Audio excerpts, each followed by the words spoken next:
Welcome everyone to the EX Area podcast, hosted by myself, DifferentFight, as well as Ignideus. How are you doing, buddy? I'm doing great. Yeah, it's been a while since we recorded one of these because I've been doing a lot of travel recently and for personal reasons, but there's a lot of exciting stuff to talk about, including not only just for Shadowverse Evolve, but also like the new tie-ins of Worlds Beyond and stuff. So we're going to cover that in a sec. But yeah, I'm just super jazzed about all the news that came out recently, both from the Worlds Beyond special update and from the updates at Salmon, which you casted as well. So just excited to talk about it. Let's do it. I really feel like it's been a very good time to be a Shadowverse fan in general. Like not just finally, honestly, not just Evolve for like this last year. It feels like it was like if you don't play Evolve, and it's like, well, I hope you like throwback rotation, but it feels like now it's like these next 3 months are going to be like the hype of anticipation, and then you're like the only thing you're going to see me and Igni do starting from June 17th onwards is going to be just like permanently live streaming Worlds Beyond. It's gonna be a good time. I might do a 24-hour stream when it comes out, just for the hell of it. Because why not? Yeah, I mean, hell, like it's just a good. That's the season. Just a good time to be a Shadowverse fan, man. Like you said, like I'm beyond hyped. So yeah, like, and the game looks so good, dude. From like the preview that they did at the festival in Akihabara as well the other day. It was like watching like the UI looks so much smoother now and everything. So like, clean, dude. Worlds Beyond actually looks super smooth, and so we're very excited, and I'm very glad that it also has integration with Evolve in a pretty big manner. Actually, like to an extent that I'm very surprised that I guess this wasn't technically part of our schedule, but we might as well start off with this talk. Evolve is actually integrating the cards from Worlds Beyond in the first place. So at least in Japan, the booster set coming out on July 11th will actually be, I assume, the same as the first set of Worlds Beyond. So yes, so the mascot there that you see at the top is actually the same Dark Angel Olivia art they're using in the first set of Worlds Beyond. Olivia Dark Angel Hero, I believe it's called. So yeah, it's the same art and maybe a similar effect. We'll have to see, but it's pretty cool that they're having this sort of synergy between the two properties. I love it. Yeah, and it's like every box for this set will come with a promo card that you can also like exchange, like has a serial code that you basically exchange for like stuff in game inside of Worlds Beyond, which is really cool, up to 5 times. And so they have like the same kind of like purchase bonus thing that we'll talk about. English got announced as well, basically to like unlock sleeves and emblems and like card pack tickets and whatnot, which is really, really cool. But it does look like they also, like there was word of it, I think on the starter decks maybe, where they mentioned that they're basically having like Super Evolve come into this as well, which is going to be very, it's like here, it's like this is Choshinka, which is like Super Evolve, will be added immediately to Shadowverse Evolve, which is like, how's that gonna work, right? Because like Super Evolve has so many things going forward in Worlds Beyond with like the extra stats and like the protection effects and like the damage ping and everything. So pretty curious. We're even gonna have like we have EP cards until now. We're gonna have the SEP, the Super Evolution Point cards. Like you get one of these in a starter deck, which is like quite interesting. Like I wonder how that's going to be implemented. It really does make me think, because I believe the Super Evolve mechanic in the digital game got reworked as to how they were going to do it originally, where in the first place they were going to have only certain cards be able to Super Evolve, and now they made everything being able to Super Evolve. So I wonder if they're going to do one or the other for the Shadowverse Evolve implementation of the mechanic. But I think in general it's a good idea to just tie the two together, because now there's a more natural sort of like linkage where if you play one and you're interested in trying out the other, you have like a more accessible entry point where like, oh, that's the card I recognize from the game I'm playing right now. So like you can actually just jump in, which I appreciate. And I like the fact that adding more starter product for this as well, like with the new, as you can see here, Sword and Dragon starter product here. I'm really surprised that they didn't go all the way and just like make a new starter deck for like every class at this point, because it feels like, it's been so long since the first starter decks that every single class got, that feels like, at least for Japan, this would be a very good time to do one for each class. But maybe they'll do the rest later down the line. Maybe it's like a bit by bit release, or maybe like months. They did say there's gonna be monthly releases, so maybe like that's one of the portion of it, just like new starter decks and whatnot. So I wonder if that's the case too, because Worlds Beyond is also having an accelerated release schedule with monthly releases. And I wonder if that's why they accelerated the Evolve timeline as well, to sort of line up with it. It's something to think about, I suppose. Yeah, so it'll be interesting to see, but that is like one of the biggest pieces of news. I think it's a lot of people going to be very excited for this one. I think there is no like numbering on this set, if I'm not mistaken. So it's like usually we have like a number next to the set. I guess maybe not so much, just like they go in order. But yeah, no, this was the 14th set on the Paradise Edge of Paradise, yes. but then doesn't say 15 for the Omens one or 16 for this one. But numbering wise, it does seem to be the case. We don't know if there's going to be anything in between these two yet, but I guess we'll find out. By the time this comes out, maybe the Thursday like product announcement stream will have already concluded. I guess likely it will. So for the record, this is being recorded on the 24th of March. So that's before. I'll play our whole hand. It's being recorded at 9:30 p.m. Japan time on the 24th of March. So. Yep. So just so people know that if this comes out after more announcements have been made, we don't at our present state of our brains, that information is not in there. So this is all we know. This is all the knowledge that we have that we can talk about today. But I want to talk about also like the new set has tie-in with the app version in terms of like getting bonuses for buying boxes. No, is that also in the webpage there? Yep. Yeah, it's on the Japanese side too. On that little graphic at the top there as well. Yep. Here, if you buy the 2 starter decks, you get some cosmetics in the game, as well as looks like a card pack. Is that what it says right there? You get a card pack ticket, and then if you get both, you get something as well. Yeah, you get emblem sleeves, avatars, with like new art basically, and then there's like a special starter set that contains both of these, but then it also comes like 2 playmats, I think, and like a bunch of stuff. And then you get like emblem sleeves and like 10 card packs on top of that. And there's also like the box purchase bonus that you get like 5 basically. It's up to 5 times. So if you can buy 5 boxes and redeem the code in each, and 5 codes for one account, it seems like it's the way it's going to work. So actually, I like that. You know, giving people a reason to buy boxes and actually open the product rather than just buy singles. So you know, it means that there's more cards in circulation, which is good. So like having an incentive to do that is you know, I think it's cool. Yeah, absolutely. So that's the big information for Worlds Beyond crossover things, but we also have some other miscellaneous information and news. This was announced in English too, but the Tin Soldier is restricted in Crosscraft. This restriction just got announced for English as well, so it's live in both Japanese and English, I suppose. Which English has a couple of other pre-restrictions as well that we can talk about afterwards in my segment. But in Japan, it's just the Tin Soldier thing. Exactly. So pretty interesting stuff.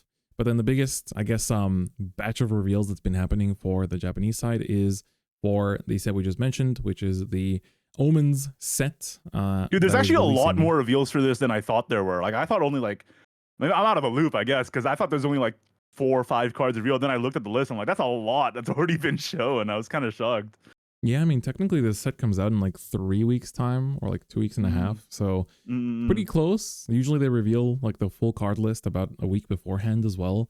And it's looking to be quite impactful. I haven't read everything, but the Galmu stuff looks really, really good. And that's the most important part. That's the one you like the most. Yeah, absolutely. Yeah. So there's really been quite a lot. And they also distribute everything on the site in terms of classes. So we can kind of take a look at it. We have Piercy. Piercy. Yeah. So this is the loudest voice line you'll ever hear in your life. Yeah. She's a 4/3/3 that basically says that when your follower evolves, you deal 1 damage to all enemy leaders, and then 2 damage to all enemy followers, and heal your leader 1. And if you have on Fanfare, she says if you have 3 or more face-up cards in your evolve deck, then she will evolve automatically. Otherwise, you pay 1 to evolve her. Oh, fantastic! And then when she evolves, she becomes a 4/4 that basically keeps, well, on evolve, she will search your deck for a cost 2 or lower follower and add it to your hand. So it's like really good toolboxing. And then when your follower evolves, she does the same thing of like dealing damage like she does on her base form. So pretty good. Pretty close to the digital version, actually, honestly. Yeah. And it's like the toolboxiness is really, really good. Like being able to search for any cost 2 or lower follower, add to hand is like, that has like Sekka synergy as well. It's going to have like good synergy with a lot of the other like combo based archetypes. Maybe not so much with Orcus because she's a 3-drop, but you know, can help you find other key combo pieces, which is very good, I think. So, and then of course, Hunter gets a lot of support this set. We have the new Izudia form.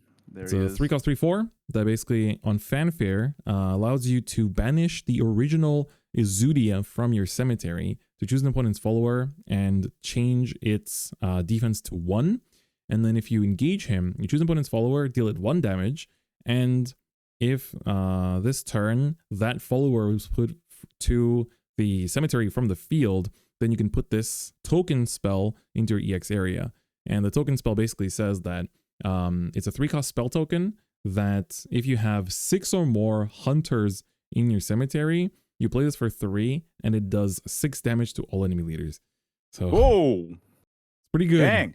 I like that they're incorporating like a necessity for the old form in these new forms as well. I know that's something Vanguard does a lot, so like seeing that sort of philosophy carry over to Evolve as well is pretty cool.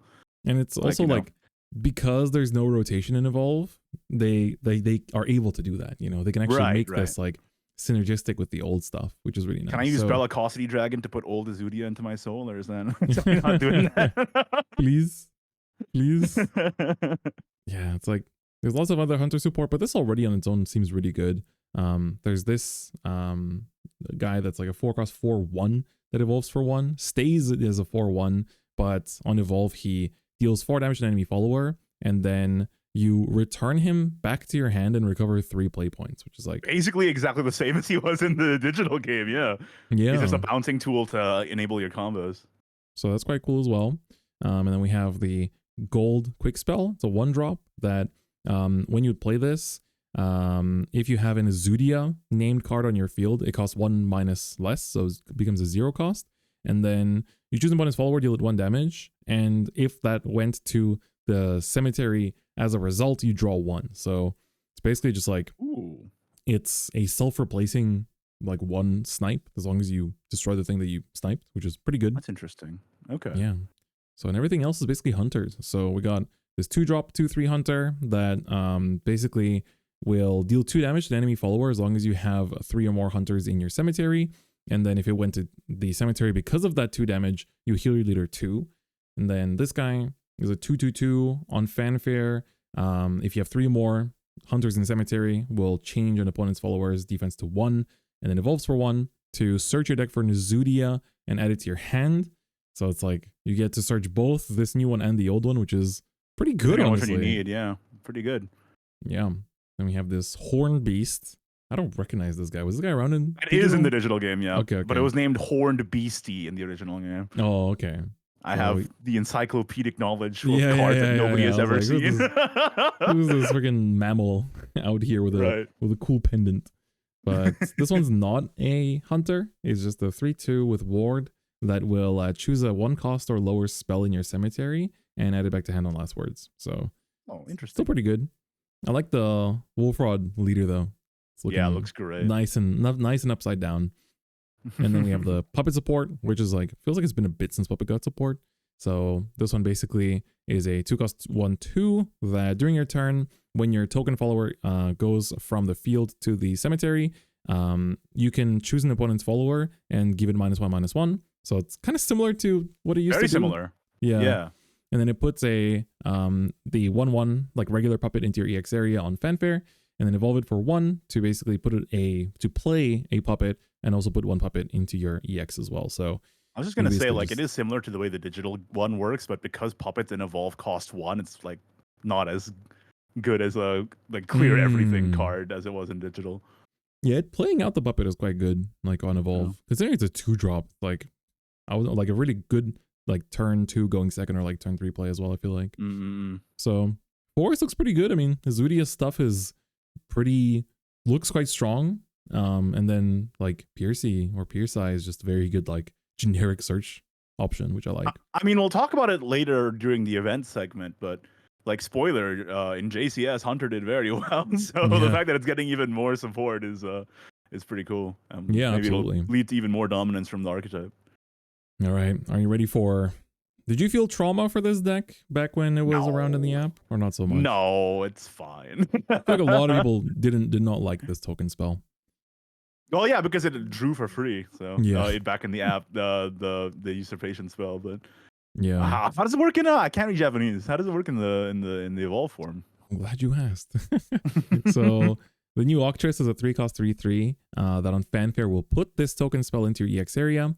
You'll notice they all kind of do that now. So she has a 0-cost effect that basically says the next time you would play a loot card, you can pay 0, and this turn that will cost 2 less, and you can use this effect up to twice per turn.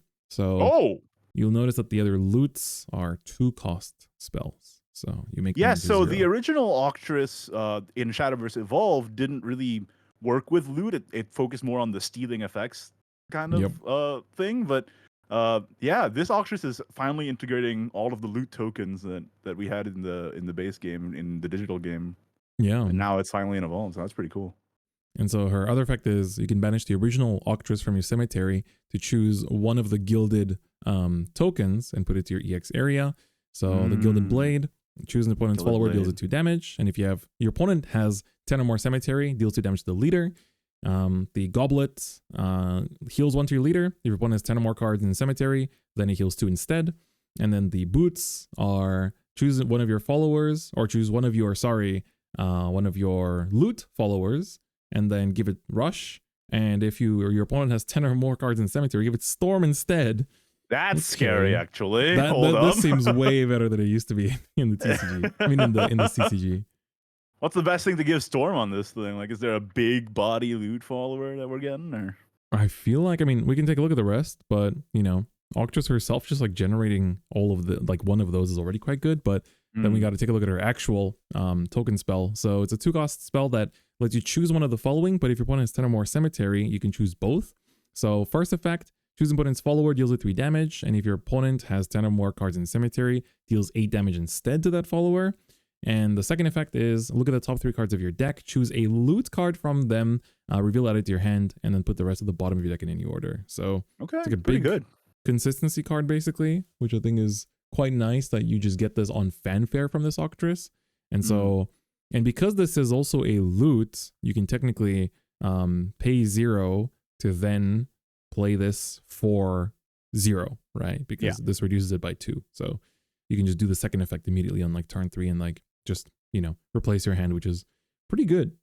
It also seems that because a lot of the effects get unlocked when there's 10 or more in the opponent's cemetery, you're gonna have to play the original Octress anyway, just naturally to mill them, right? So Yeah. it feels like you need to run both at max copies, it feels like.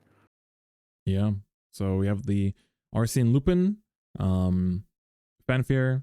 So, oh, this is interesting.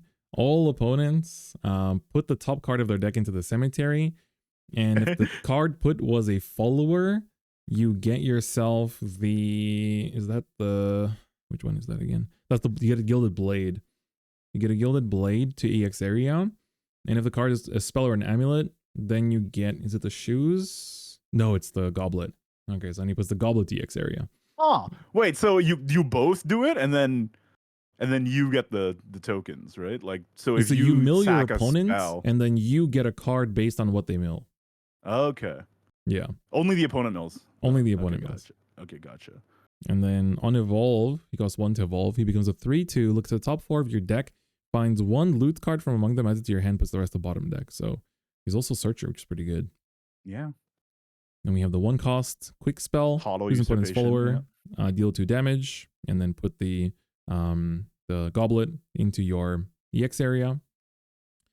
Then, another free evolve. 2-cost 2/2. If your fanfare, if your opponent has 10 or more cards in cemetery, evolve for free. Nice. And then on evolve, he puts the blade, the dagger, into your EX area. And once per turn, when you play a loot card, he will put a shoes. He'll put a boots into your EX area. Very similar to the digital version. The digital version is more RNG in what loot you get, but yeah, it's like you play a loot, you get a loot with this game. Yeah, right. So it's pretty cool. Like this one's also like you play a loot once per turn, gets +1/+1, and then on fanfare you choose either this is either the Goblet or the shoes, and then put that to EX area, and then your opponent mills 1 card from top of deck. So it's also decent. And then 2-cost 3/1, which is already not bad in stats. Has Rush. Your opponent has 10 or more cemetery, gets a sail, and then fanfare. This puts a shoe. Nope, it puts a blade. It's too many loots, bro. You put the blade into your EX, and then all of your opponents mill 1. So they still keep like the mill, so it works still well with like the old support, but now adds like this, especially the shoes, man. The boots are doing work. The boots seem really strong. Yeah, it's like just a way to finish the game in the late game, just more damage. So Yeah, nothing's like pretty neat. too crazy on stats, but still quite good. So Yeah, it's a very low to the ground archetype. It seems like based on all these cards that have been revealed so far. so far, yeah. Yeah. And we got the fan favorite, Big Lishena. So Rune's got a bit less Ryo cards. found dead in ditch, perhaps? No, we don't have him yet, but Not I'm sure just he'll yet. be out. Not just yet. So let's see what Lishena does. She's a 3-cost 3/3 that if you have 3 or more idle cards in your field, she will put this token spell into your EX area, and then she evolves for 1. The original Lishena did not evolve. And then unevolved looks at top 4 from among them, finds up to 2 idle cards, puts them to EX area, rest goes to bottom. So very simple but very good. And her token spell is a 0 cost that says when you play this, as a bonus cost, you have to choose any number of idle cards on your field and engage them. So any number you want.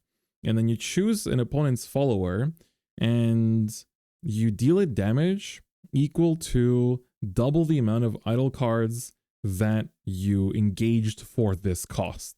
So if you engage 2, it'll be a 4. And you can engage your amulets as well. Yeah, so if you have the destruction in black and destruction in white, you can just engage those and, 0 be cost for totally damage. fine with it.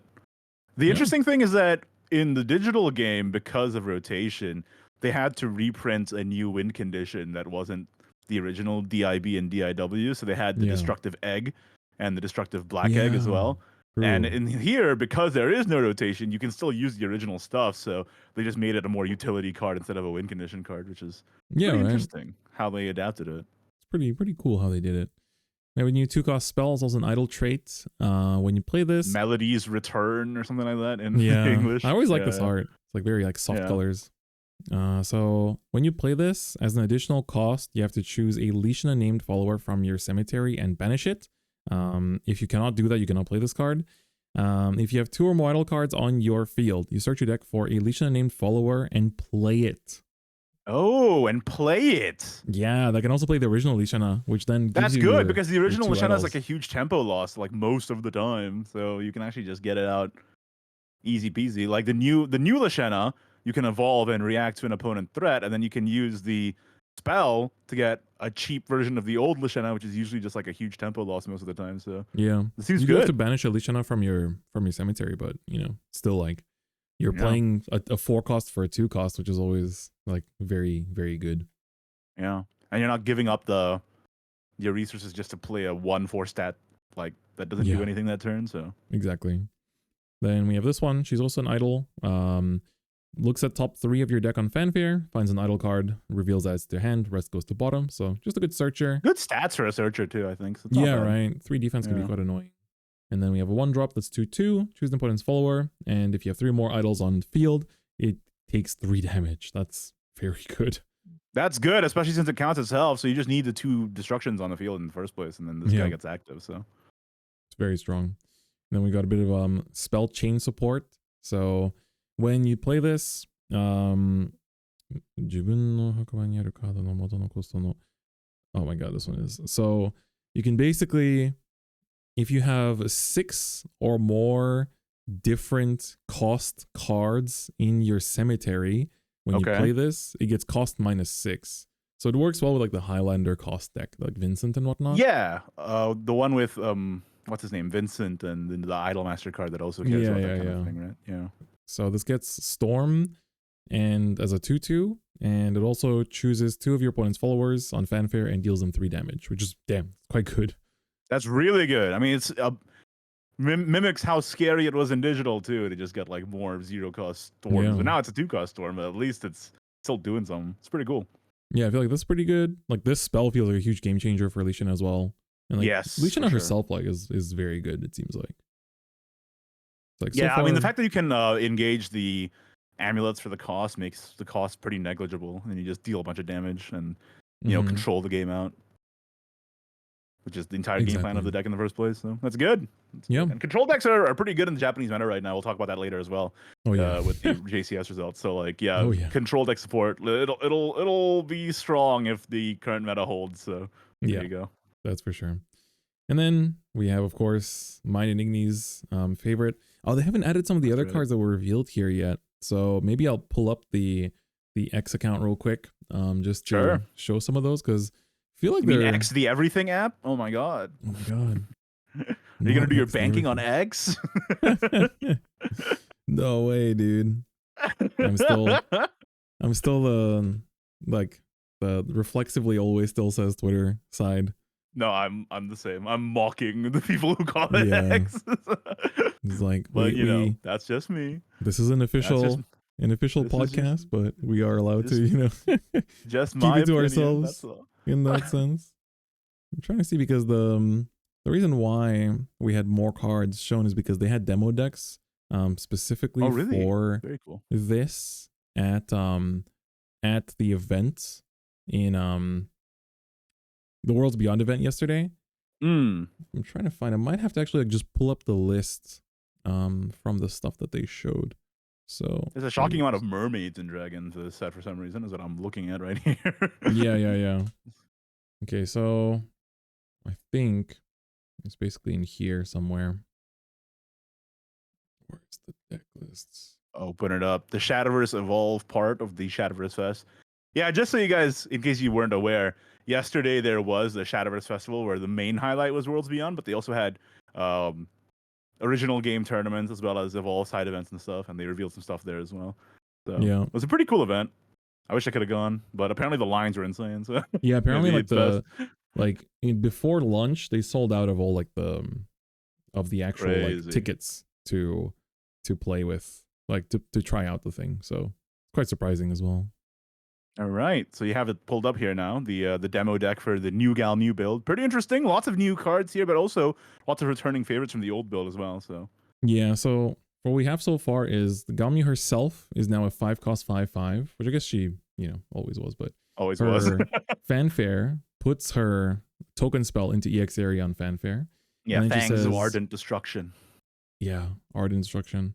But most important is her effect when she takes damage. So she doesn't evolve, but she says during your turn, when she takes effect damage, you look at the top 2 cards from your deck, you choose one and put it to the EX area, and put the other one to the cemetery. And if the card you put to the EX area is a Omen card, then for that turn, this becomes cost -3. That's so crazy. This ability is not once per turn, by the way. Also, like 90% of the deck is all Omen cards. So like, yeah, it's that's like nuts. It's the only non-Omens usually are going to be like, I mean, we can look at the example deck list, right? It's Dragon Oracle, and then basically just even the Gilneas is an Omen. Gilneas is Omen. Oracle. It's literally just Oracle, and you look at top 2s, you can choose like, if you see double Oracle, I guess you're forced to ramp. But yeah, but you don't have to run Oracle in the list either. Like I know some people cut it down to 2 already, or even no Oracles in Galmu technically. So I did hear from some people that have been like theory crafting the next meta. They were saying that this deck really needs Oracle against like the other really meta. Because I guess both Galmus cost 5, so like you got to get those out there. Yeah. It's like in general, it's like watching the official gameplay video, it really shows like how like wide this deck can go with very little cost, which is very impressive. So it's awesome. Galmu herself is like a huge consistency enabler, and also sending stuff to cemetery is just so good because you can like, you know, mill out your total domination, and then you can put the old Galmu into EX area, make her cost 2, and then push her out, you know, and then you can even mill out the 1 damage spell that like, you know, pings her when she's Sneer of Disdain. Yes, you can put Sneer of Disdain into your cemetery, and then when you play the other Galmu, banish it, deal the oh my goodness. That's crazy. That's turn 7 then, or like 7 play points, which is why you probably need the Oracle then. And also, not to mention that the Apostle of Disdain is also a 3 cost, so you get a free Apostle, and then you evolve that, mill your deck even more. Yeah, gosh darn. She's crazy good. Like when I realized this isn't a once per turn, I was like, oh my god, this card is insane. Like, what does the token spell do? We haven't even covered that yet. So the token spell says deal 1 damage to every single follower on the field, and then if you're in overflow, every single copy of this specific Galmu, not the old Galmu, gets Storm. What? Well, no wonder you want to be getting Oracle then, because it relies on overflow, but that's so crazy. Yep, and this costs 1 play point to play as well, so it's like you want it for that. It's a 1 play point Zealot effect, but it also gives your new Galmu Storm. Okay. Yeah. Okay, And bro. also deals 1 damage to your opponent's followers too. Yeah, so true. So true. It's And the really 1 good for damage that. thing is really useful. Like you get the additional attack on Apostle as well that way. Yeah. And you get the additional draw off of Disciple. It's like extra sorry, 3 off the damage Servant. burn on the old Galmu. It's like Yes. extra draw from this Galmu. It's like And then the so Servant good. draw, and then, what the heck? This is crazy, man. It's really, really good. But then, then there's also the gold spell, yeah. which is also 1 drop that says you choose one of your own followers, deal it 1 damage, then deal 1 damage to the opponent's leader and draw 1. Okay, I wasn't sold until you said draw 1. Now it's the craziest card of all time. What? Draw 1 as well? It does so much just for That's that. It's so like, crazy. it's generally so impressive, and I'm like literally frothing at the mouth at like how good everything is. But yeah, sorry. I was looking for where they uploaded the full images of these cards, and I realized that it was the official on the official Evolve JP channel. But I need to show you these ones too, because these are, I don't know why they're not on the site yet, but they're really, really good. So this one's a 3-cost 3/3, also an Omen, that says during your turn when it takes effect damage, choose opponent's follower, deal it 3 damage. And then Fanfare, choose up to 2 of your own followers. If you are in Overflow, deal them 1 damage each. So this is also really good. Okay, yeah. Another then, overflow effect. So yeah, you need Oracle in this build, it seems like. Yeah. I did not know this information beforehand. And then he evolves for 1, and then he says on evolve, you again choose up to 2 followers on your field and deal them 1 damage. So that's so insane. 4 damage pings from 1 card, which is like, and the Galmu just gets you free cards that entire time. Yeah. What the heck? The fact that also, because it's 3 cost, it becomes 0 thanks to the new Galmu to play, and then you just pay the 1 play point or the EP to evolve it, basically. Oh my goodness. Yeah. Oh my goodness. Wait. Because this new Galmu is named Galmu, does it also work with Sneer? So like you can play it on 5 and get Sneer out? Or does Sneer only work with the old Galmu? I gotta read Sneer again. Can't remember if it says Galmu named card, if it refers to the original Galmu herself. Let me actually read it and get back to you. But you move on with the other effect now. The next card. There's one more. There is one more, which is this 1 drop. So this one is a 1 cost 0/2 that says when this takes effect damage during your turn, you look at the top card of your deck and you choose 1 Omen card from among them and add it to your hand. And on Fanfare, you choose one of your own followers. If you're in Overflow, deal it 1 damage. Wait, is this also an Omen? Yes. What? These are all Omen cards. Bruh. It's like, this is also just so good because you play this on turn 1, then turn 2, it's like, you know, you play anything that pings this and he basically draws you a card. But because he's 0/2, you can use it like up to twice. It's like just so much consistency now in the deck. It's insane. Like you have so much draw power. Through like half the deck now. Yeah, you go through, like I was watching I really recommend watching this specific fight because you get to just see like this deck just go through it so quickly in terms of like all the parts. Like look at this board that's just like built from nothing. It's like it's genuinely very impressive in how fast you can go through it. So I do have bad news though. Sneer of Disdain only works on original Galmu. It says specifically Galmu Omen of Disdain, so I thought so. It is what it is. It is what it is. Yeah, then we have freaking, like, I guess this was Buff Dragon card initially, right? Yeah, these are both Buff Dragon cards, Tropical Mermaid and the other mermaid. But you know, is it a Buff Dragon card now? What does it say? So it's now, what was the there's like the mermaid deck, right? It's like with the orcas and stuff. Oh, like with Neptune and is that what this with is Neptune and stuff. So choose one of your like sea like the Neptune trait followers, gives it +1/+1. Right. I hear what you're saying. And if this was played from EX area, you give it +2/+2 rush and assail instead. Oh. And then this one is a 2/2/3 with a ward and last words. You choose a different named like sea mermaid follower from your cemetery from her and put it to your EX area from cemetery. Right. So it's like 2 consistency cards for like an archetype that there are quite a few people that do like. The trait in English is marine. That makes sense. Marine, yeah, that's right.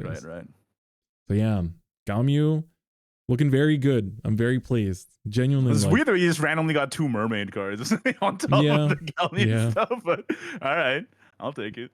You know, we had Summer Galmu, you know, a few months ago. Fits the theme. That's right. All right, and then Man, we that's so basically hype. Actually, that's really exciting. I have my Omen deck built already from in English, but it didn't get really any new cards in set 9. I'm just waiting for this one to come out in English so I yeah, can play it. yeah, it's Man, like it's gonna be very hype. There's no Haven reveals yet at the time of recording, and I guess some of the Rune reveals are in the video as well, so we can look over the Kuon as well. sure. So we have, so this is a 5-cost 4/4 Kuon that says when you would play this, you can reveal 2, oh my god, this is Shikigami cards, I think, from your hand to make it cost 1 less. Mm. On Fanfare, he draws 1 and discards 1. You can engage him to choose a 4-cost or lower Shikigami follower from your cemetery and play it for free. And then 4-cost, and this says Advance Evolution. So you choose the big guy, forget his name, from your Evolve deck, and you play it. And you can only use this if you have 7 or more Shikigami cards and spells in your cemetery. And so this is, hold up, let me skip along. This is big guy. Right, so that's the advanced card that you run it with. So it's a 10-cost 5/5. I believe it's Kijing Noble is Shikigami. What is it? Noble Shikigami. Noble Shikigami. He's Kijing in Japanese. So he's a 10-cost 5/5 with ward that doesn't take effect damage. And on Fanfare, he deals 5 damage to all enemy leaders and all enemy followers. Okay, similar-ish to the one in the digital game. Yeah. It's like you basically pay 4 for that. So it's quite interesting how they like incorporated it. And then we have a new gold spell that cost 0. That's always scary for Rune. Okay. Yeah. All the Kuon cards have like such like walls of text as well. So when you play this, I heard your like deep sigh when you saw this text. You're like, you're gonna have to translate this. And there's probably some really complicated kanji in there that you don't usually use on a daily basis. Yeah, all the kanji and stuff are confusing as well. So I gotta take a second to like get used to it. So when you play this as an additional cost, you have to reveal 2 Shikigamis from your hand. And then for X cost, you search your deck for an original cost X or low Shikigami follower and play it. And if you have 7 or more Shikigami cards and spells combined in your cemetery, you also put I think it's paper Shikigami into your EX area. And when you play this, it costs -1. So basically, the X, basically just pay as much cost as whatever the cost of the Shikigami card you want to play is. So if you want to play Kuon, you'll pay 5 for the spell, basically. And then you get 1 back, so you only pay 4, so. Yeah. Yeah, okay. So I guess Cool. that's that. Confusing. The Lishana cards were a bit more simple to get my head around. Right. But yes. And then they've been revealing some leaders as well. I guess there was the leader reveal earlier for the Linkle leader, which is like comes in the box topper promo pack. Gonna be the same as like English going forward as well with like the scannable leaders. But then for the Abyss stuff, we have Ginsetsu, which of course is a fan favorite. So the new Terror Banquet Ginsetsu says when your other what was her trait again in English? Oh god. What was Yokai. Yokai, that's the one. I think it was Yokai. Yeah, I'm pretty sure it is, yeah. So when your other Yokai follower would leave the field, choose the opponent's follower and deal that and the opponent's leader 1 damage each. And then she will put 2 foxes on Fanfare on field immediately. And then on Fanfare, you can play 2 extra play points to play another fox. And then all of your other Yokai followers on field get +1 attack. So I like this because until now, Ginsetsu was just like this generic you just played to just like make a bunch of foxes and try to like recover. But now it's like they actually want you to play the yokai deck again, which I think is quite cool. Yeah, like you notice that Abyss in recent times in the JP meta has sort of been like just a soup of generic control tools from all the archetypes you're supposed to be played in. And it's cool that they're actually pushing the identity a little bit here, I suppose. Yeah. So then we got Yuzuki, 2 cost 2/2, fanfare, choose opponent's follower. And if you have 10 or more original cost 2 cards in your cemetery, you destroy that follower. So it's Rose Queen support, PogChamp. Yeah. And it's 2 cost itself, so yeah. There you go. She evolves for 1 to become a 3/3. Look at top 2 cards of your deck, find an original cost 2 card. From among them, put it to EX area, rest goes to bottom. And then for this turn, the play cost of that card will be -2. So pretty good. Oh, for this turn only? So only on your turn? Yes. I was thinking you could get the Idolmaster spell, but I guess not, unfortunately. Yeah, just for that turn. I guess it goes together with this new spell, which is 2 cost spell that says when you play this, you have to engage 2 of your cost 2 followers on field to make it cost 1 less if you want to. And when you would play this, if you have a Yuzuki follower on your field, cost 1 less. And then the actual effect is choose an opponent's follower, deal it 4 damage. So it's pretty good. Doesn't have quick though, but like even if you just have Yuzuki, it's a 1-drop, so it's not bad. And then we have the gold spell for Ginsetsu.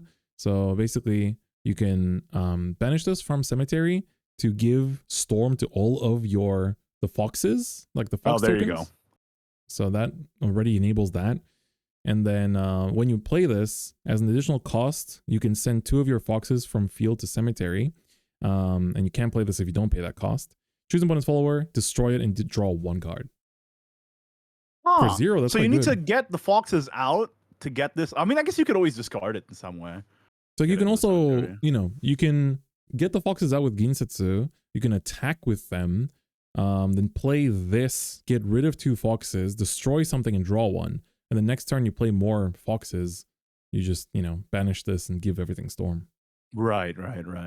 So it's encouraging you to play both Ginsetsus, really. Yeah. Like, without explicitly saying it. So yeah. So I think it's quite cool.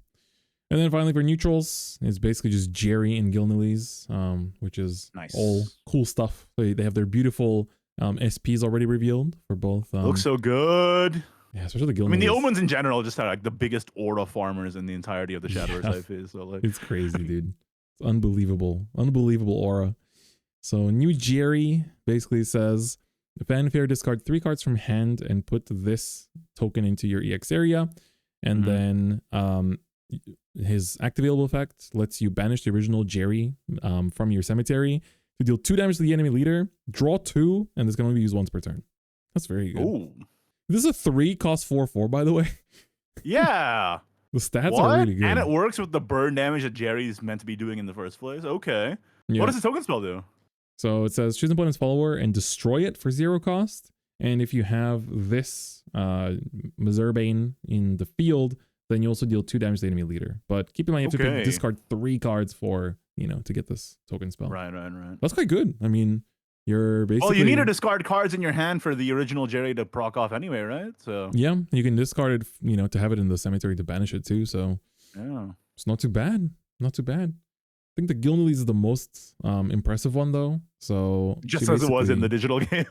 Many ways. It's also crazy because you can have the SP version of the base form and the UR version of her evolved form, and she has Jerry next to her. If you're really feeling that way, yeah. You could go full bling. Yeah. So the base one is a 2 cost 2/2 that says if your leader's defense is 10 or less, she gains drain. And then her evolved form, which she evolves into for 1, she keeps that drain gain effect. And she also says on evolve, choose one of the following. 1, give +2 attack, -2 defense to any other follower on the field. And that's then like the second effect is put her token spell into your EX area. And her token spell says it's a 5 cost spell that deals 2 damage to all enemy leaders, heals 2 to your leader, draws 2, and all of your opponents discard 2 cards randomly from their hand.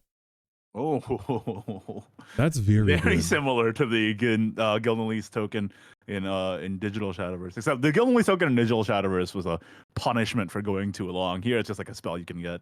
I will say the +2/-2 effect was good. Does it work on herself just like it did in the digital game, or it has to be another follower? The +2 -2. It has to be another follower. It doesn't work on herself. Oh, dang. That's like the biggest reason why that effect was good in the digital game. Yeah, right, because of the drain. Yeah. Because what would happen is that the Gillen would have drain, and then you would swing for a massive heal by doing the effect on yourself. But in this version, you can't do that, it seems. Yeah. Yeah. So I guess they wanted to maybe keep it down a little bit so it doesn't get too crazy. And the final card of the reveals, I didn't think we'd have this many cards to talk about, but it's actually like they're all so cool that it's like been quite fun to discuss them too. Well, most of them are pretty cool. I don't know about those mermaids. Yeah, I don't know about the mermaids, but at least Jerry and Gillenlees are aura farming. But heck yeah. We have this 1-cost gold spell that basically chooses an opponent's follower, deals it 2 damage, and if you have 3 or more face-up evolve followers in your evolve deck, deals 4 damage instead of 2. And if you have 5 or more face-up evolve followers in your evolve deck, it draws 1 and recovers 1 play point. Ooh. Hold up. Azida Haka synergy? Hold up. It's real. But this has a 1-cost. Damn, I feel like this will go into a lot of decks because it's like, a lot of stuff evolves by default quite a lot. So, right. And it's like you got more and more like automatic evolutions now that just like evolve without paying the cost and doesn't cost. That's true, yeah. Which means you can also do 2 evolves in a turn, right? Because it doesn't count as your like paying Loot your Sword. point. Loot Sword probably will want this, I feel like. So pretty cool. It's good. The set looks like a banger. It's an Omen set, so by default I'm very excited. Omens are like my favorite thing in Shadowverse, period. Fair enough. I like the convicts myself. Yeah, the convicts are really cool. I'm surprised we don't, I'm guessing we're going to get them fairly soon because we're getting there. Yeah, hopefully. So Barbaros gamers can get excited. But yes, I guess we already talked about this is what the packaging looks like for the starter decks. That's right. If you're listening to the audio only, well, we do have the videos up on my YouTube and Chris's YouTube as well, if you're curious what they look like. But basically, it's just the new starter deck for the Sword and the Dragon, confirming a new Forte and a new Albert, it seems like, from the packaging. Are they new or are they reprints is what I'm curious about. That's the curious thing, right? Because these are the new arts that are being used in Worlds Beyond, but are they reprints? We don't know. Oh, but original Olivia Forte is also a 4-cost, right? This is a 5-cost. So I think it should. So I think they might be new. And then also the starter set comes with like dice and stuff, so it's pretty cool. It's the first time ever that they made like stat dice. So I mean, we have stat dice as ambassadors, but nobody else has them. So. Yeah. Pretty cool. It is quite cool. All right, moving forward. This is your favorite thing. Big news. We announced this at the end of Zomran. Finally, the Vanguard set, the collab set, is coming to the English side. This is still a fair while away. It is in August, but I did want to ask this both on social media as well as here. For those of you watching, leave comments on what you would like to know about this set. Like, what do you like? Do you want to know like lists for each of like the different clans? Or like what the decks play like? Because I feel like there's a lot of people that want to get into Evolve with this set, and I feel like it'd be good to just kind of like gauge. Well, I mean, especially on your channel, like your audience. So make sure to leave comments below, and Chris will maybe make a video about it. So for sure. But dude, the English side got an even bigger upgrade because the like scannable leader cards are box toppers in freaking English. We had to pull these. We had to raw pull these from cases and boxes. And so it's very cool that these are actually just like or an EP with a anime cleavage. That's so sick. Yeah, we have a Divines anime evolution point in Japan, but I feel like for English it'll probably be whatever the most recent Vanguard anime will be. So excited. We'll see. I'm curious because it was like the first season of Divines, I think, if I'm not mistaken. So I mean, I want to talk about this a little bit. Like when this was announced in Japan, I didn't even play Vanguard at the time, and now I'm also a Vanguard fan and a person who plays Vanguard every week. So now I'm even more excited for this to come in English because I have a new level of appreciation for it almost. Yeah, it's like although I will say most of the cards are boomer cards, so it's not like I probably don't appreciate it as much as you still because you were there. But still, it's pretty cool. It's especially because they remade a lot of them very like accurately to what they were back in the day, which I think is very nice. So if you were a fan of like Aqua Force, Royal Paladin, Pale Moon, Kagero, Shadow Paladin, or OTT, this is a bit of inside baseball, but I absolutely think you should do a comparison of how they adapted the card from the original into the Shadowverse Evolved version and how similar or dissimilar it is. That'd be a banger. Yeah. So it's gonna be really hype. I don't want to take up too much time talking about it in today's episode, because I think once we're approaching the release date for this, we'll probably have like a whole, at least on my side, like an exclusive EX area just talking about the Vanguard crossover set. For sure. But note down the date, August 15th is both for the set as well as the starter decks. And so that's gonna be the Aichi and Kai ones. These are very good starter decks, and you get the full list of them here as well. I did openings for the Japanese versions of these on the channel as well, and the content will be basically the exact same. Just to interject, in case people were not aware, we're gonna cover this on the English side as well, but the Kagero deck did get a pre-restriction in the English ban list, so yes, just be wary of that. The it should be on the updates to restriction segment. Yeah, on the I think it was page. also in, but it was somewhere. Yeah, there we go. there it is. Vortex Dragon is restricted to 1 per deck, so and this card's crazy. Just letting you know. It's different from Japan because the Japanese restriction list restricted the starter amulets in the trial decks, which would be pretty bad because you'd be selling starter decks that are illegal out of the box. Right, that would be not good. But so Vortex, Vortex Dragon's a crazy freaking card because you banish 3 Kagero cards from your cemetery, and then you just like clear 2 enemy followers on an overstated 5-drop. It's like, okay. Yeah, like 5+6/6 is honestly one of the big things, is that like not a lot of things can deal with the 6/6 without like specific destruction. So just playing this going first on turn 5 is like already very, very like high pressure. Right. So yeah, I think it's a good restriction overall. It definitely makes sense, just because of like how much like Kagero was up ahead of every single other class from Vanguard.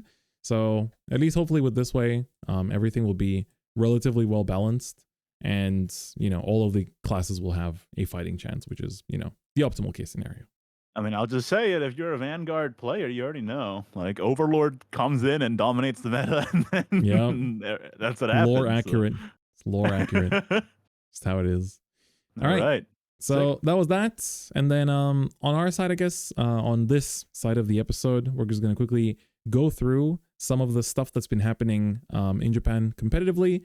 So we've been having a lot of CSs after the release of set 14. And then basically... there's been quite a lot of like interesting developments in the meta that sort of like led up to the actual JCS. And so you basically had like, it feels like the slow and steady come up of control variant decks. And so we had the, like, how do we even call this? This is like, yeah, right. It's like Festive Sword. It's Festive because Sword. It has a lot of the festive cards. I don't know. Yeah. So it's Festive Sword, but then it also has Spartacus, which is an alternate win con when you deck yourself out, basically. And you also have the Magna Zero, which banishes the top 10 cards of your deck and then deals 5 damage to all enemy leaders and all enemy followers. And if you have 20 more cards banished, Spartacus, so. Yeah, it's like you have 20 more cards banished, that damage becomes 10. You have 30 more cards banished, that damage becomes 20. Kills your opponent just for being played. Pretty good. You play the Magna Zero, you deal a bajillion damage, and then you win anyway, even if they survive that because of the Spartacus. And it's like, okay. Yeah. Cool. So the festive cards themselves are like, this has been very good. There's also the advanced cards as well. So this has like the same advanced evolution where you pay 4, banish this, and then you play the big Taketsumi from your evolved deck. And you can only do this if you have 5 or more festive cards in your cemetery, or 10 or more sword cards in your cemetery. Interesting. And on Fanfare, he draws 1, discards 1, and then puts a his token into your EX area. And so his token is the gold coin, which you pay 1 and banish 2 more coins on top of this one to heal your leader 1 and draw 1, basically. And then the advanced version on Fanfare plays 2 of the coins. And then he engages himself to choose an opponent's follower, deal it 5 damage and 3 to the enemy leader as well. Interestingly, for fans of the digital game, the advanced Taketsumi was actually never an art in the digital game. So yeah, right. That's original to Evolve. New, yeah.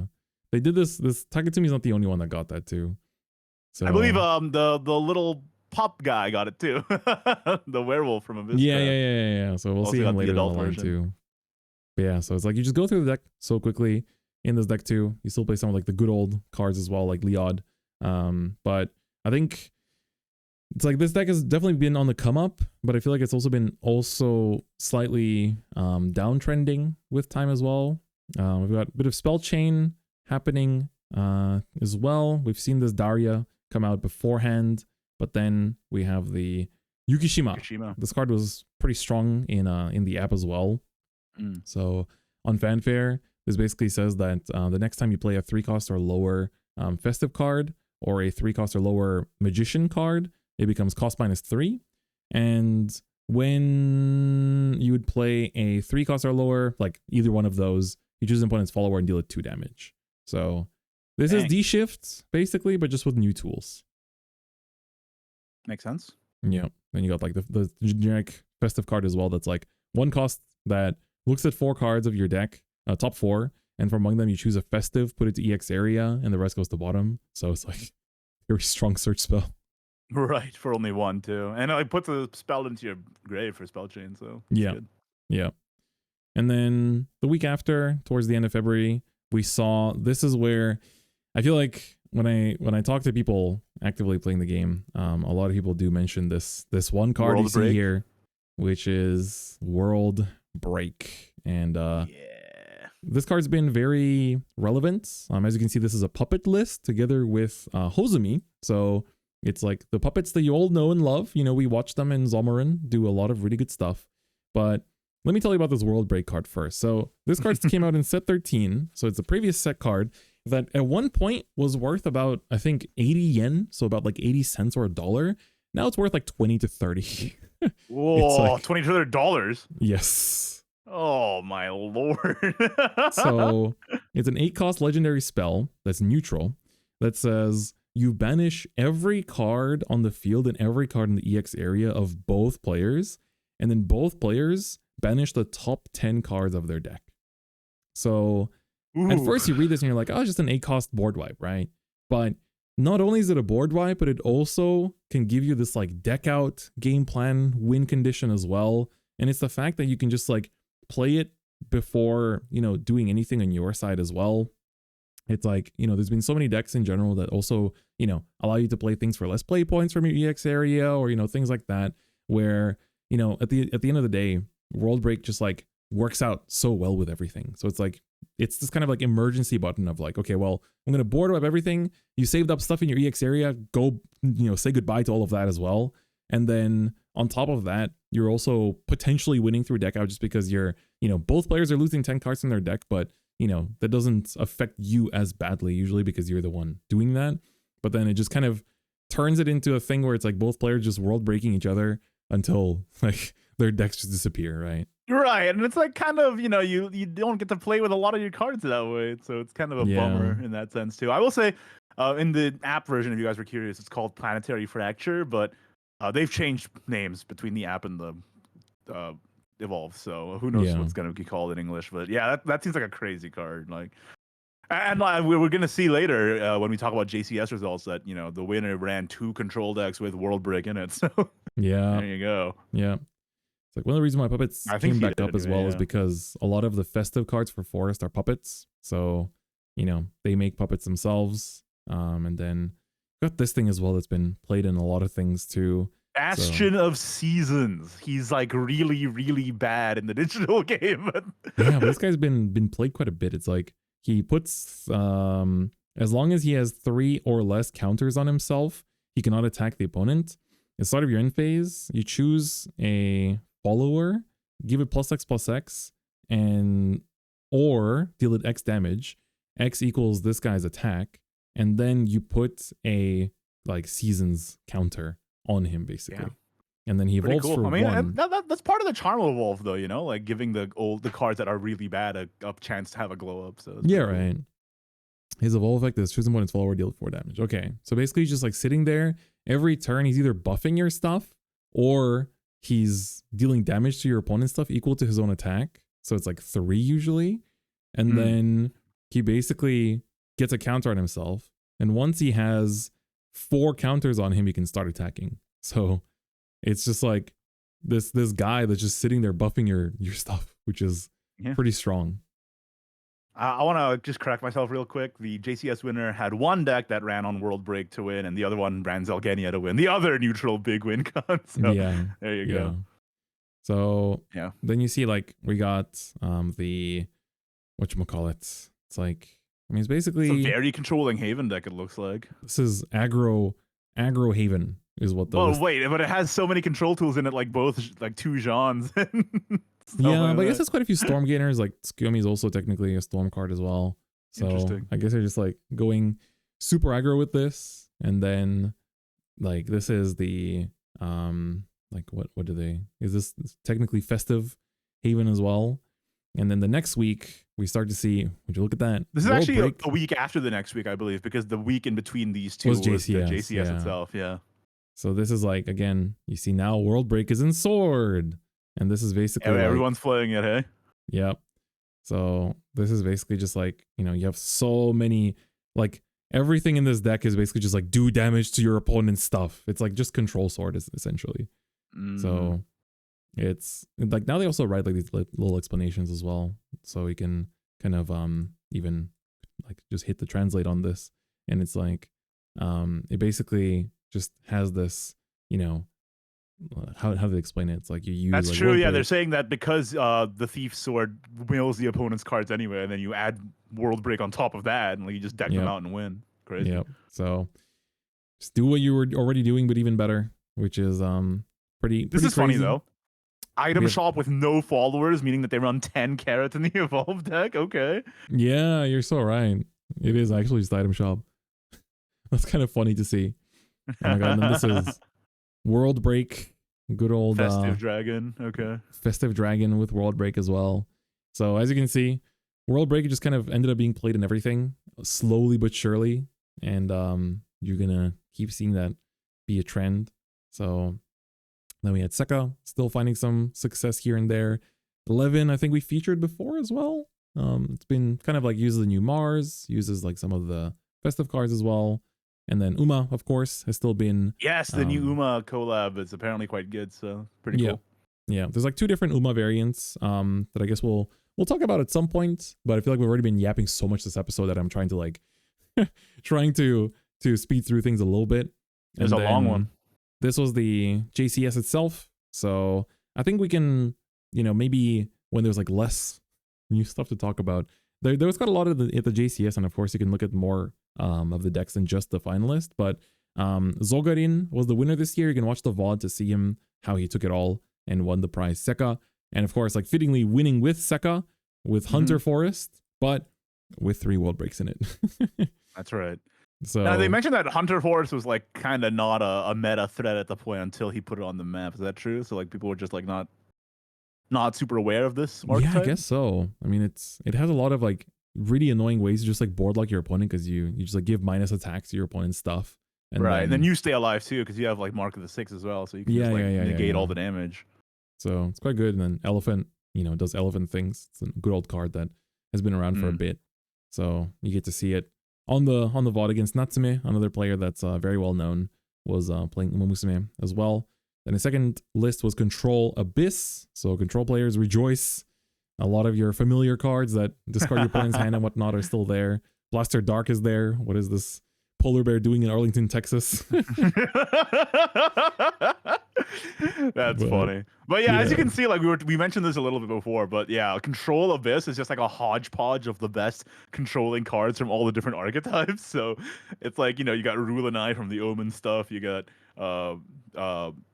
what's his name? Aishalendrig from the Wasteland stuff. It's like, yeah, they're just good on their own, so we're just gonna mix and match. Yep, exactly. So sped through the result a little bit here, but the meta has been, on the Japanese side, has been quite interesting, to the point that people are wondering, like, will World Break actually get hit down the line? That's a great question, especially if they're, you know, wanting to showcase more of the Worlds Beyond tie-in stuff. You know, you wonder about this kind of thing. Like, yeah, it's like such a game warping card, like Omens, World Break. like these are fan favorites that, you know, will World Break just kind of like, you know, downplay that a little bit or not? It's definitely, yeah, right. Will it overshadow the new stuff? Right, that's it. Yeah, that's a big question. Yeah. So that's basically been all the stuff happening in Japan for the most part. And now just to end off this side, before we move on to Igni's part of the episode, just want to talk about what's coming up for English. So we do have the next set already, set 9, releasing very, very soon on the English side. Yeah, I want to very talk about, soon, like first, second week April. So yeah, pretty exciting. So there are some pretty important cards. So this is going to be your must-have segment for this episode. And then I know that quite a few people were asking me, like, where's the competitive decks for last set? So we were planning to record it like earlier to try and feature that as well, but it ended up kind of being where it's just like there was already a lot of like BCS results. So I'll still show you the list that I had prepared initially to talk about, but there's been so many results that we'll talk about in Igni's part that you can kind of see how the meta developed irregardless of that. And I think for this set as well, it's definitely going to be the one that we featured quite a lot with the JCS restream last year. So basically, looking at the classes for this set, I think the best like generic tools were like the Pora. This is like the dual evolution that basically helped you like find your forestcraft spells, which was very, very nice. And then you also had Paula gets to evolve into either the fiery warmth or the gentle warmth or whatever it's called in the different forms.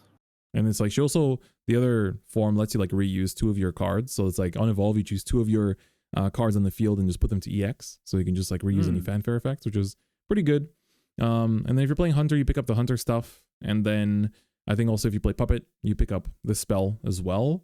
I think substitution's pretty good regardless, because it's good against like all the 3-cost storms that are going to be really prevalent, like Riley and Vania as well. So substitution's not a bad pickup just in general. I remember we also saw like in the JCS side, like Hunter Forest did so well because they got support just before. So I definitely do recommend picking up the Hunter cards if you play Hunter Forest. For sword generically, Celia is really good. Definitely pick up Celia's. And then Spartacus, as you can see, has been still winning even now in Japan as an alternate win con. So if you're into alternate win cons that deck yourself out, consider Spartacus as well. For more mid-range sword, Monochromatic Duel is very good, together with, of course, the parts that comprise it, as well as this one drop. Magnus. Yeah, it's like this one drop's like a 2/2 that if you have a token follower on board, he becomes a 3/3 as a 1-drop, which is pretty good for stats. So that's basically the sword side. Rune, I think, goes without explaining. This is going to be the best deck in format for quite a bit. And so if you want to play Earthright, you need your max copies of Faust, max copies of Caradwen. This deck will be very good for a very long time. And then, so the English version, technically the card pool for the set is a bit different because also the Manaria and the Dragon Deluxe starter deck, like Buto Ryujin archetype Dragon cards. Blader or something like that. Yeah, it's like that dragon deck gets really good when the buff dragon stuff gets added in the Asvault set, I want to say. Right. So that deck gets quite good. And Mysteria gets support down the line too and also gets quite good. So those are also good pickups, but they won't be, like, we don't have any other way to show the card list. So the only other way is I can go to the deck section here. And basically it's these cards. So yeah, these are also available in the upcoming set ahead of time. So that's interesting. Exactly. So you basically have like, this is like the dragon deck that won Worlds, the Azidahaka, like, and everything from back in the day. So, but the deck is, they're both quite good out the box. So they're definitely like going to be good pickups in general. So I would say like definitely pick these up for the long term because the decks do get support down the line too. And then they're also supported in this set, so they kind of works out pretty well in that sense. But then other supports, Summon Circle, really good for Earthright. The Onion Army is good if you want to play that deck. You can have Beastface Mage is not bad too, right? Yeah, Beastface Mage is good for Earthright as well, so definitely pick that up. This even like has like a foil promo, I think, for English, which is really nice. So that's like the main pickups for Rune, and then for Dragon. Igni. Oh, my wife, not good. Don't pick her up, but she's my wife, so I have to shout her out. Zernitra. It's like, I guess she's not very strong, but I like her. Okay. Yeah, I think the surprisingly really good card is the Jerva. Yeah.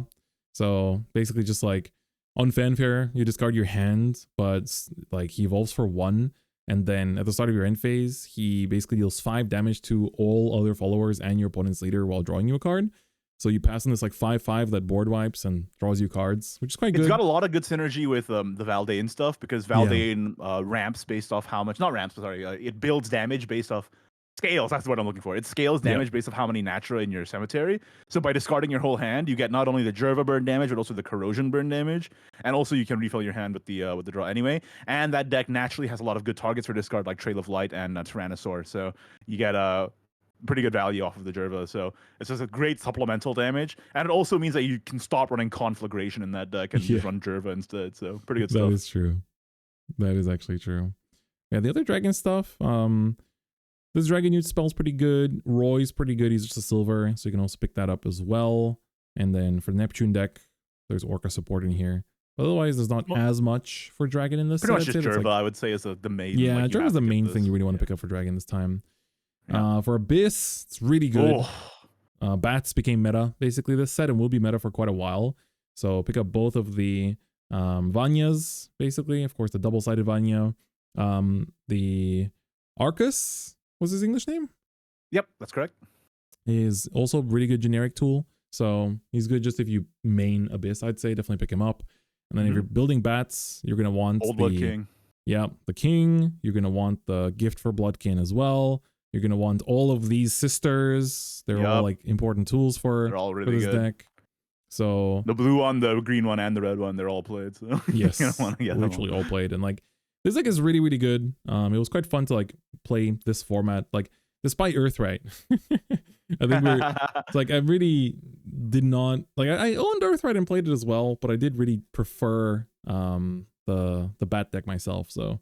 Well, that's pretty cool because you could also recurse vampires with Kudlak, right? So that was pretty cool, right? If I'm remembering correctly. Yes. So, and that was from set 7. So it was quite cool. And then for Haven, as you saw before, Jean does see play down the line. So the new Jean, I believe her subtitle in the digital game was Beacon of Salvation, so probably the same. So yeah. So she basically like buffs your stuff, revives a 2 cost or lower on Evolve from your cemetery. And then she draws you a card, and as long as you have a, 2 or more Jeans in the cemetery, gets +1/+1 in Storm. So it's like aggro Haven can be a thing as well, which is pretty good. Otherwise, there's like a bunch of like Amulet supports. Amulet does get better this set, which is like an archetype that's kind of like was like introduced beforehand.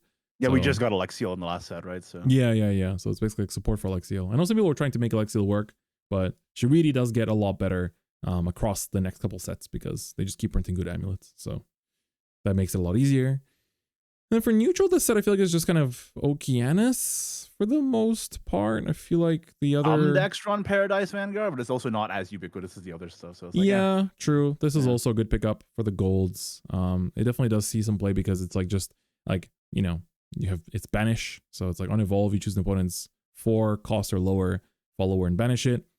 And then Okeanis is basically like 1 cost 1/1 that when your follower on your field evolves, you either deal 2 damage to an enemy follower or heal your leader 1. So this will be good in evolve based decks over time as well, which is quite good.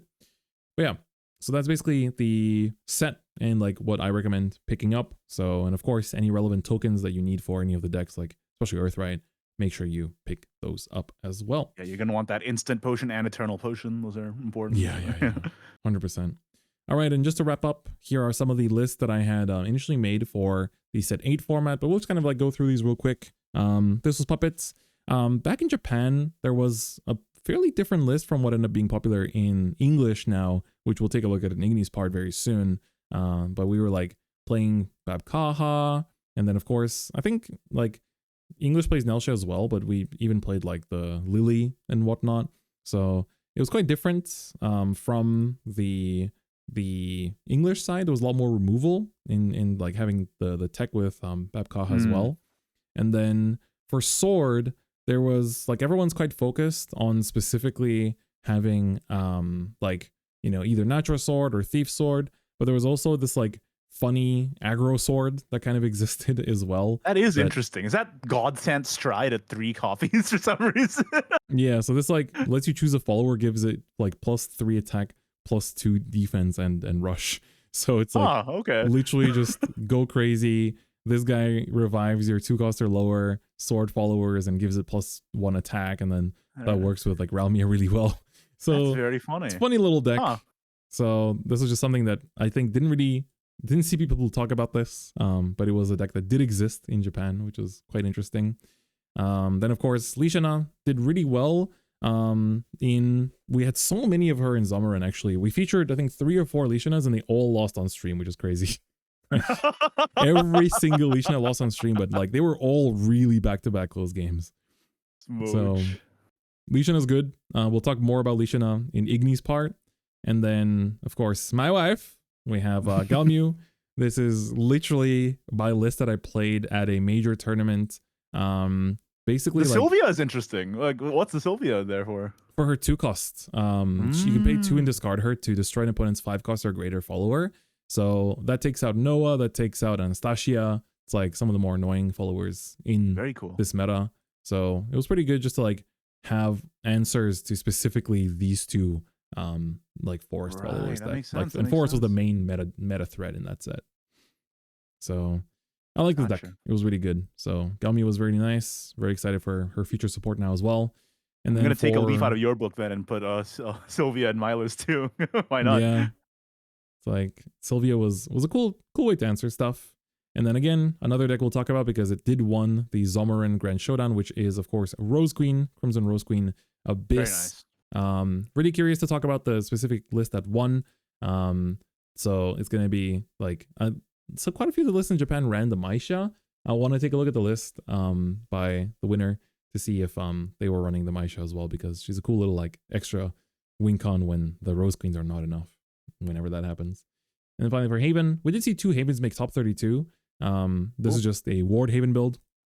We talked about this in our video with Red Zone Rogue as well as like a potential deck to end up doing pretty well. But sadly, I don't know if they made it top 16. I think they only made it top 32. But Haven did get a little bit of like, we literally every single class got a top 32 finish in Zomarin, which I think was really, really nice to see. Nice. But yeah, we've been already going for quite long for this first half of this month's episode. But I think it was really fun to talk about, all the new Omen cards coming up, and as well as, like the Worlds Beyond integration that we have, which I think is like really, really hype.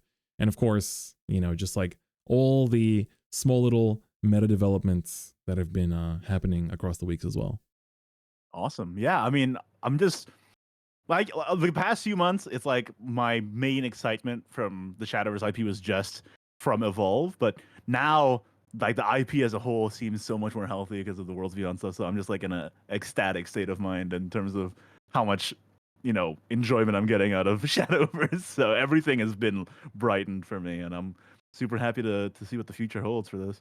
I want to say that usually we reply to a comment at the end of each of the halves of the episodes, and you actually already covered this.